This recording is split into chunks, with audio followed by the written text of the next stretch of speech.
Hello everyone, I am Khushboo Tak and welcome to all of you आपका अपना channel शिक्षा mission. अब आज स्टार्ट करेंगे अपन 11th की फिजिक्स। 11th की फिजिक्स का फर्स्ट चैप्टर है भौतिक जगत, जिसको अपन यहाँ पे पढ़ेंगे हिंदी में, और जिसको भी इंग्लिश में पढ़ना है वो डिस्क्रिप्शन में इसकी PDF अवेलेबल है, वहाँ से डाउनलोड कर सकते हैं। तो स्टार्ट करते हैं अपन फिजिकल वर्ड, भौतिक जगत। अब चैप्टर को स्टार्ट करने से पहले थोड़ा सा बेसिक देखते हैं। साइंस क्या है, व्हाट इज साइंस। तो जो साइंस शब्द है इसकी जो उत्पत्ति हुई है वो हुई है लैटिन भाषा के शब्द सिंटिया से, जिसका अर्थ होता है जानना। अर्थात हमारे चारों ओर जो भी वस्तुएं उपस्थित है, जो भी तथ्य है और जो भी घटनाएं घटित हो रही है उनके बारे में विस्तृत रूप से अध्ययन करना ही विज्ञान कहलाता है। जैसे कि सूर्य का प्रकाश पृथ्वी तक पहुंचता है तो वो कैसे पहुंचता है, पेड़ पौधे अपना भोजन बनाते हैं तो वो कैसे बनाते हैं, इनके बारे में विस्तृत रूप से अध्ययन करना, प्रकृति में जो भी वस्तुएं उपस्थित है या जो भी घटनाएं हो रही है उनके बारे में विस्तृत रूप से अध्ययन करना ही विज्ञान कहलाता है। तो स्टार्ट करते हैं अपन।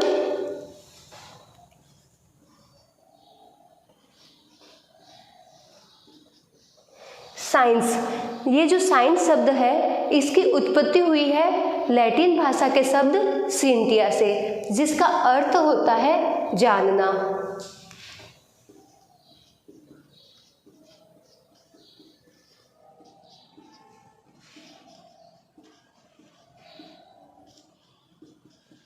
और इसी को ही संस्कृत भाषा में बोलते हैं विज्ञान।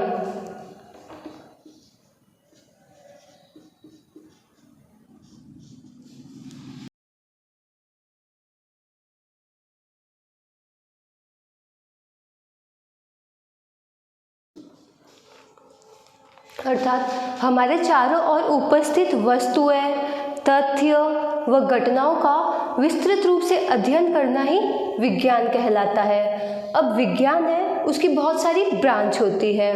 विज्ञान की वह शाखा जिसके अंतर्गत हम सजीव एवं पादप के बारे में अध्ययन करते हैं उसको बोलते हैं जीव विज्ञान, और इंग्लिश में इसको बोलते हैं बायोलॉजी।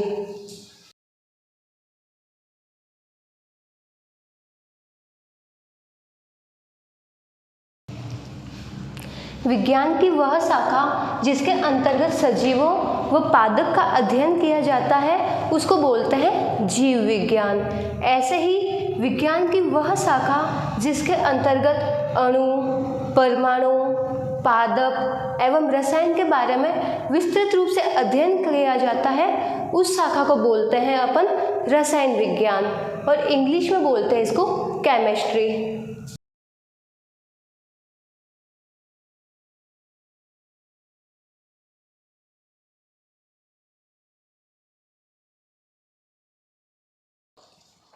विज्ञान की वह शाखा जिसके अंतर्गत अणु, परमाणु, पदार्थ एवं रसायन इनके बारे में डिटेल स्टडी की जाती है, अर्थात विस्तृत रूप से अध्ययन किया जाता है, तो उस ब्रांच को बोलते हैं अपन केमिस्ट्री अर्थात रसायन विज्ञान। ऐसे ही होती है फिजिक्स, विज्ञान की वह शाखा जिसके अंतर्गत प्रकृति में हो रही परिघटनाओं के बारे में विस्तृत रूप से अध्ययन किया जाता है, तो उसको बोलते हैं अपन भौतिक विज्ञान। इंग्लिश में बोलते हैं इसको फिजिक्स। ये नोट डाउन कर लो, फिर फिजिक्स का लिखते हैं अपन।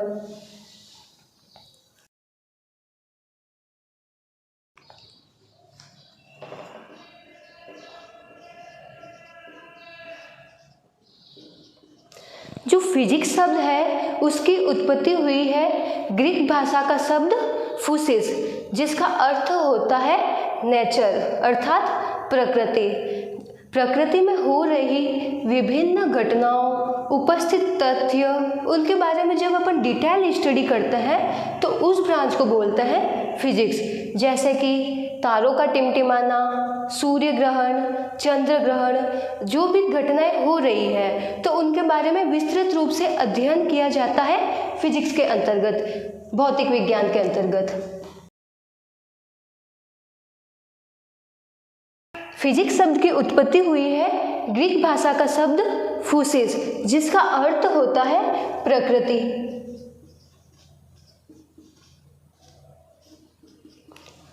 और इसी को ही संस्कृत भाषा में बोलते हैं भौतिक विज्ञान।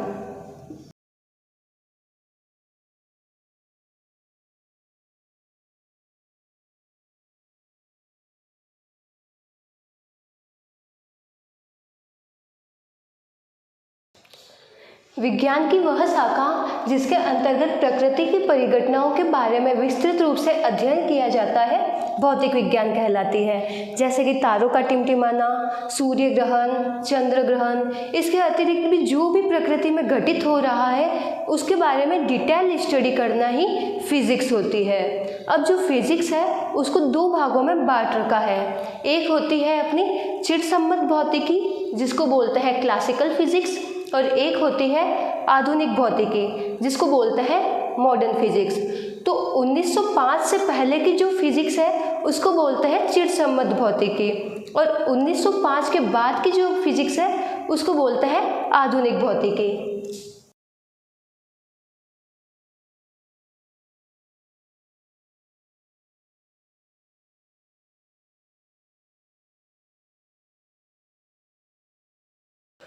तो जो फिजिक्स है उसको दो ब्रांच में डिवाइड कर रखा है।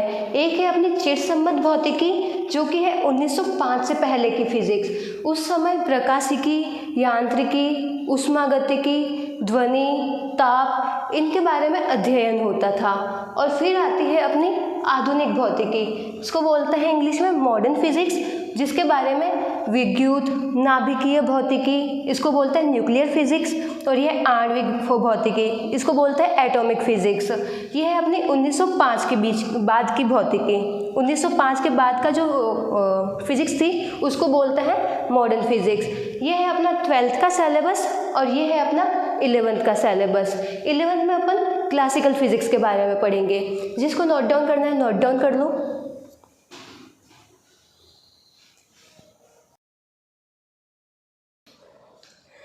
जो अपना नेचर है, जो अपनी प्रकृति है, उसमें मूल रूप से 4 तरह के बल पाए जाते हैं। तो अपन उन बल के बारे में देखते हैं वो 4 बल कौन कौन से होते हैं। तो सबसे पहले अपन पढ़ेंगे गुरुत्वाकर्षण बल के बारे में। जो गुरुत्वाकर्षण बल है वो पृथ्वी पे हर जगह लगता है। गुरुत्वाकर्षण बल की वजह से ही जो अपना अस्तित्व है पृथ्वी पर वो संभव है। और जो ग्रह, उपग्रह सूर्य के चारों ओर चक्कर लगाते हैं वो भी गुरुत्वाकर्षण बल की वजह से ही लगा रहे हैं। चंद्रमा पृथ्वी के चारों ओर चक्कर लगा रहा है वो भी गुरुत्वाकर्षण बल की वजह से ही लगा रहा है। जो गुरुत्वाकर्षण बल है वो हमेशा 2 ऑब्जेक्ट अर्थात 2 पिंड जिनका कुछ न कुछ द्रव्यमान है, अगर वो r दूरी पे रखे हुए हो तो उनके बीच में हमेशा गुरुत्वाकर्षण बल लगेगा। देखते हैं अपन गुरुत्वाकर्षण बल के बारे में।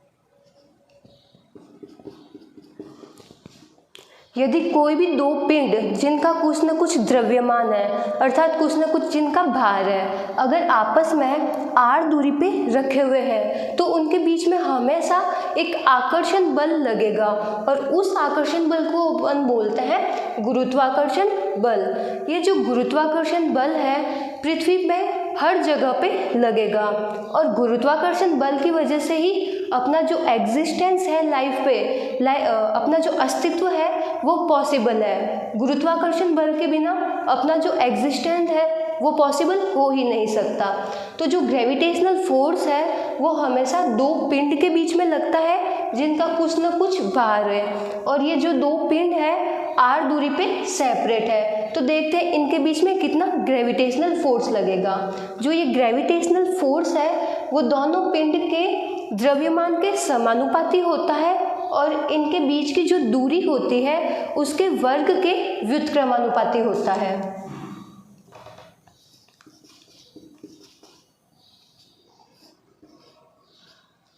यहाँ पे m1 और m2 है दोनों पिंड का द्रव्यमान, और r है दोनों पिंड के बीच की दूरी। तो ये जो फोर्स है दोनों पिंड के द्रव्यमान के गुणनफल के तो समानुपाती है, और इनके बीच की जो दूरी है उसके वर्ग के व्युत्क्रमानुपाती है। अब जब भी प्रोपोर्शनल साइन हटता है अपना तो एक कांस्टेंट आता है, तो यहाँ भी एक कांस्टेंट आएगा।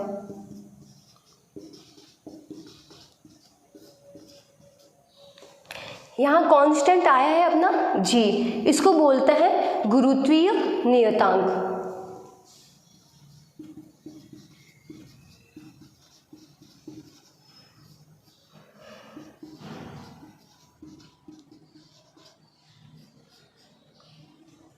अर्थात गुरुत्वाकर्षण बल हमेशा दो पिंडों के द्रव्यमान के गुणनफल के समानुपाती और उनके बीच की दूरी के वर्ग के व्युत्क्रमानुपाती होगा।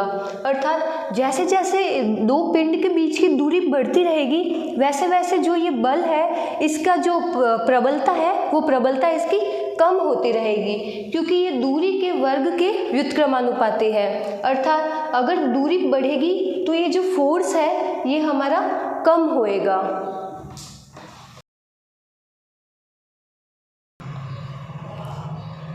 दो पिंड जिनका द्रव्यमान m1 एंड m2 है आपस में r दूरी पे रखे हैं, तो उनके बीच हमेशा एक आकर्षण बल कार्य करेगा, और उस आकर्षण बल को अपन बोलेंगे गुरुत्वाकर्षण बल। इसकी जो परास होती है मतलब इसकी जो रेंज होती है वो इनफाइनाइट होती है, अनंत होती है।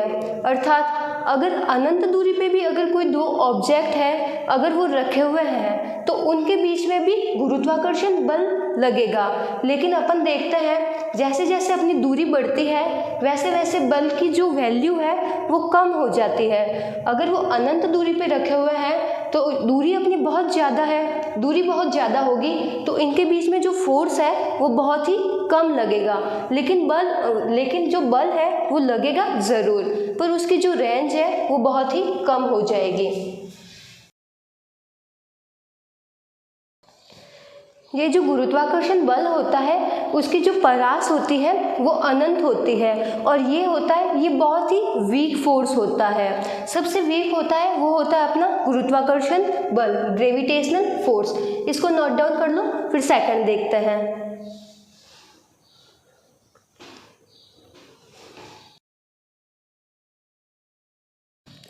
दूसरा है अपना विद्युत चुंबकीय बल, इसको इंग्लिश में बोलते हैं इलेक्ट्रोमैग्नेटिक फोर्स। जो ग्रेविटेशनल फोर्स था वो तो लग रहा था अपना पिंड के बीच में, दो पिंड होते हैं अगर r दूरी पे रखे हुए हैं तो उनके बीच में अगर आकर्षण बल लगता है तो उसको बोलते हैं गुरुत्वाकर्षण बल। और जो ये विद्युत चुंबकीय बल है ये लगेगा अपना आवेश के बीच में। आवेश होता है वो दो तरह के होते हैं, एक होता है धनावेश, एक होता है ऋणावेश। तो समान तरह के जो आवेश होते हैं उसमें हमेशा प्रतिकर्षण बल लगता है, और असमान तरह के आवेश होते हैं उसमें हमेशा आकर्षण बल लगता है।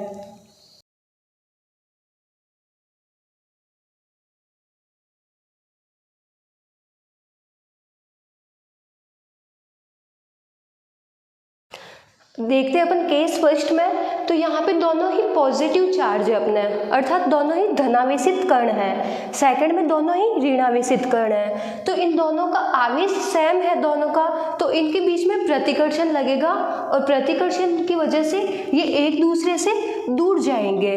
सेकंड केस है, इसमें एक कण है अपना वो है धनावेशित कण, और दूसरा कण है वो है ऋणावेशित कण। यहाँ पे ऑपोजिट चार्ज है दोनों के, अर्थात विपरीत आवेश है। विपरीत आवेश में हमेशा आकर्षण बल लगेगा जिसकी वजह से वो एक दूसरे के तरफ जाएंगे, एक दूसरे की तरफ अट्रैक्ट होएंगे। अब जो आवेश के बीच में जो बल लगता है उसको बोलते हैं अपन इलेक्ट्रोमैग्नेटिक फोर्स, विद्युत चुंबकीय बल। यहाँ पे अपन के पास में दो चार्ज है, एक चार्ज है Q1 और एक चार्ज है Q2। Q1 और Q2 चार्ज अगर r दूरी पे रखे हुए हैं तो उनके बीच में हमेशा एक बल लगेगा, और जो बल होगा वो समानुपाती होगा Q1 और Q2 के गुणनफल के बराबर और व्युत्क्रमानुपाती होगा इनके बीच की दूरी के वर्ग के व्युत्क्रमानुपाती। जब प्रोपोर्शनल साइन अपना हटता है तो यहाँ पे आता है एक कांस्टेंट अर्थात नियतांक।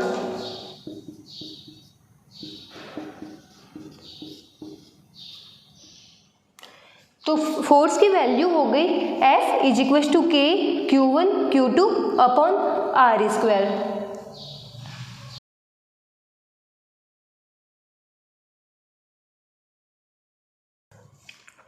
तो विद्युत चुंबकीय बल के बारे में देखते हैं। दो आवेश Q1 एंड Q2 आपस में r दूरी पे रखे हो तो उनके बीच एक बल लगता है जिसे विद्युत चुंबकीय बल कहते हैं। अब जो सेम चार्ज है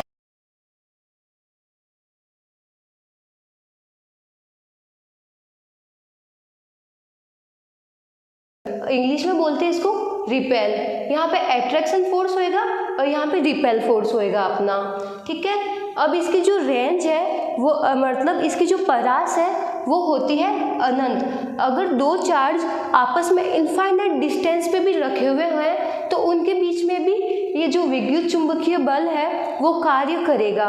लेकिन अगर जो अपनी डिस्टेंस है वो है अगर इनफाइनाइट तो डिस्टेंस जैसे बढ़ेगी वैसे वैसे फोर्स की वैल्यू कम हो जाएगी। अर्थात अगर अनंत पे भी दो चार्ज पार्टिकल रख रखे हैं तो उनके बीच में भी विद्युत चुंबकीय बल कार्य तो करेगा लेकिन उसकी जो प्रबलता है वो बहुत ही कम हो जाएगी। नेक्स्ट देखते हैं, यह जो विद्युत चुंबकीय बल होता है गुरुत्वाकर्षण बल से 100 गुना अधिक ताकतवर होता है। जिसको नोट डाउन करना है नोट डाउन कर लो।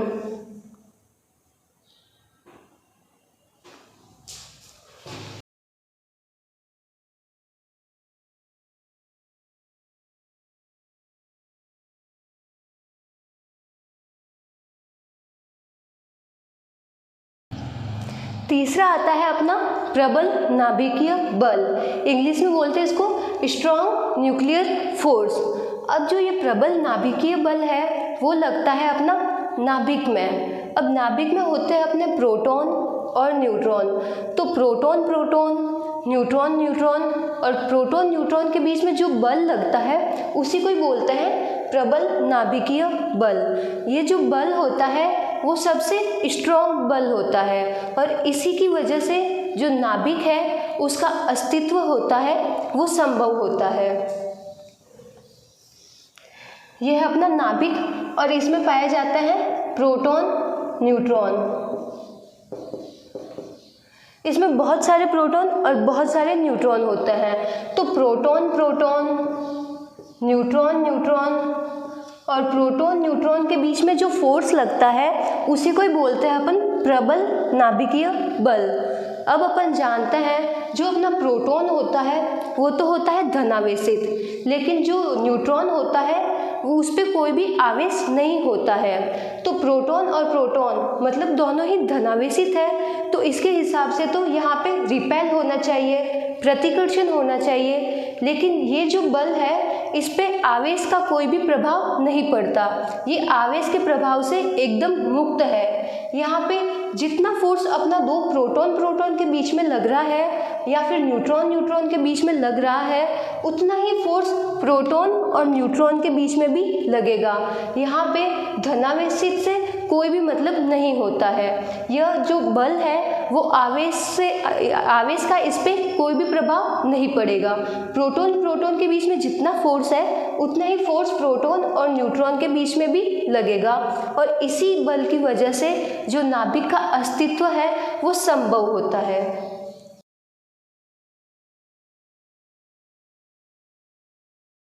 प्रबल नाभिकीय बल, नाभिक में पाए जाने वाले प्रोटॉन एवं न्यूट्रॉन के बीच जो बल कार्य करता है उसे बोलते हैं प्रबल नाभिकीय बल। यह बल होता है वो सबसे स्ट्रॉन्ग होता है और इसकी जो रेंज है, इसकी जो परास है वो होती है 10⁻⁻15 मीटर। अर्थात अगर प्रोटॉन न्यूट्रॉन और न्यूट्रॉन न्यूट्रॉन आपस में अगर 10⁻⁻15 मीटर दूरी पे भी है तो उनके बीच में भी ये फोर्स लगेगा। यह बल आवेश के प्रभाव से मुक्त है। इसका मतलब बताया है कि जो प्रोटॉन है वो होता है धनावेशित, तो यहाँ पे धनावेश और धनावेश की वजह से इसमें प्रतिकर्षण नहीं होगा। इसके बीच में जितना फोर्स लग रहा है उतना ही फोर्स प्रोटॉन और न्यूट्रॉन के बीच में भी लगेगा। यह जो बल है आवेश के प्रभाव से मुक्त है। फोर्थ है अपना, यह नाभिक के स्थायित्व के लिए उत्तरदायित्व है। नाभिक में प्रोटॉन प्रोटॉन, प्रोटॉन न्यूट्रॉन और न्यूट्रॉन न्यूट्रॉन में आपस में जो बल लगता है उसी की वजह से जो नाभिक का एग्जिस्टेंस है, अस्तित्व है, वो संभव है। जिसको नोट डाउन करना है नोट डाउन कर लो।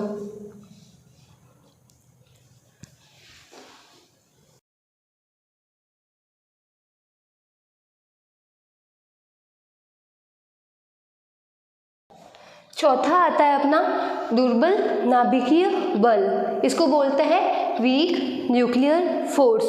तो जो अपना बीटा डीके होता है, बीटा क्षय होता है, उस टाइम उससे दो पार्टिकल निकलता है। एक होता है अपना इलेक्ट्रॉन और एक होता है न्यूट्रिनो।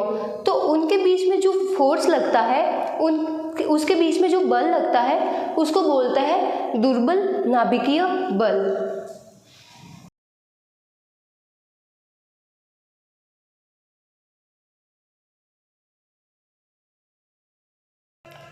बीटा क्षय के दौरान इलेक्ट्रॉन और न्यूट्रिनो निकलता है, उस समय जो बल कार्य करता है उसको बोलते हैं दुर्बल नाभिकीय बल। और इसकी जो रेंज है, इसकी जो परास है वो होती है 10⁻⁻14 मीटर से 10⁻⁻16 मीटर तक। दुर्बल नाभिकीय बल है वो सबसे दुर्बल होता है, लेकिन ये गुरुत्वाकर्षण बल से प्रबल होता है। तो एक बार देख लेते हैं बलों के बारे में, उनकी प्रबलता कितनी है और उनकी परास कितनी है। जिसको नोट डाउन करना है नोट डाउन कर लो।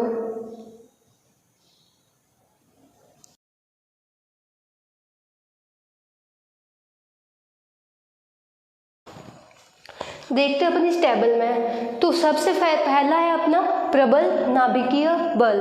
अगर अपन इसकी प्रबलता मानते हैं, अगर अपन देखते हैं कि अगर ये स्ट्रॉन्ग है, एक है, और इसकी परास है वो होती है 10⁻⁻15 मीटर। अर्थात अगर 10⁻⁻15 मीटर पे भी अगर अपने जो पार्टिकल्स है तो उनके बीच में भी ये प्रबल नाभिकीय बल लगेगा।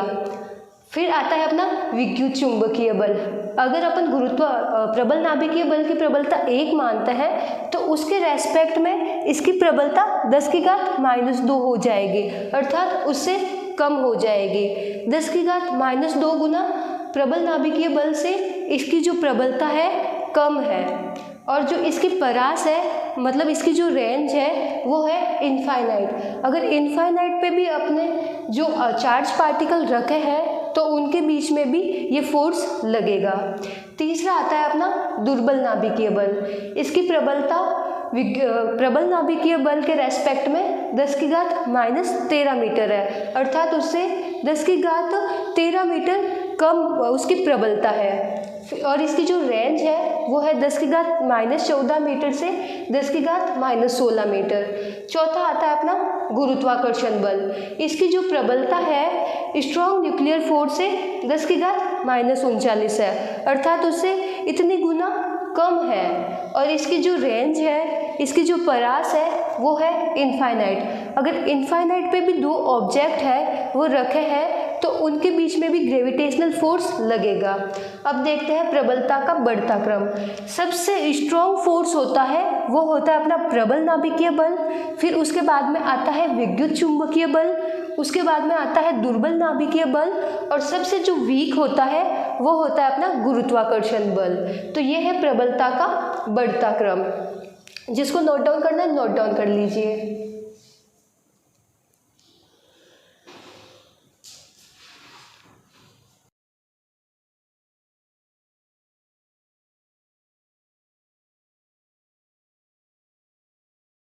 अब देखते हैं अपन संरक्षण का नियम। 4 राशियाँ होती है वो हमेशा संरक्षित रहती है, अर्थात उसको न तो उत्पन्न किया जा सकता है और न ही नष्ट, वो हमेशा कंजर्व रहती है, संरक्षित रहती है। तो उसमें फर्स्ट देखते हैं अपन ऊर्जा।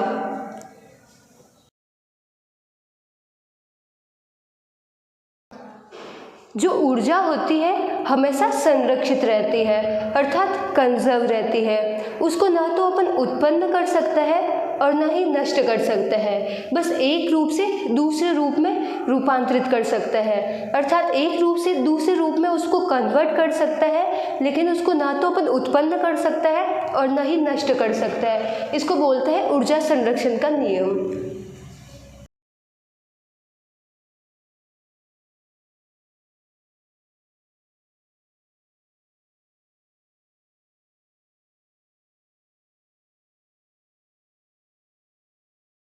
सेकंड आता है अपना द्रव्यमान। द्रव्यमान भी हमेशा अपनी कंजर्व रहता है, संरक्षित राशि है। भौतिक एवं रासायनिक परिवर्तन होते हैं तो उसके बाद जो अपना द्रव्यमान होता है वो हमेशा संरक्षित रहता है, अर्थात कंजर्व रहता है।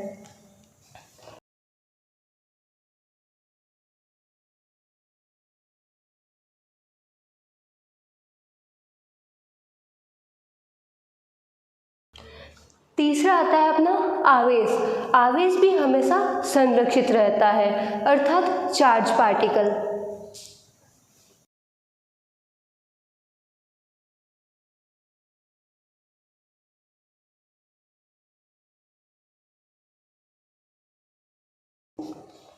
चौथा आता है अपना संवेग। तो जो संवेग है वो भी अपनी संरक्षित राशि है। संवेग के बारे में अपन आगे डिस्कस कर लेंगे, तो जिसको भी नोट डाउन करना है नोट डाउन कर लो। 4 तरह की राशियाँ हमेशा संरक्षित रहती है। पहली आती है अपनी ऊर्जा, दूसरी आती है द्रव्यमान, तीसरी आती है आवेश और चौथी आती है संवेग। तो ये चैप्टर होता है यहाँ पे कंप्लीट, और नेक्स्ट लेक्चर देखेंगे अपन मेजरमेंट यूनिट एंड मेजरमेंट। जिसको भी इस लेक्चर से रिलेटेड कोई भी प्रॉब्लम हो या कोई भी डाउट हो तो वो कमेंट सेक्शन में कमेंट कर सकता है। Thank you.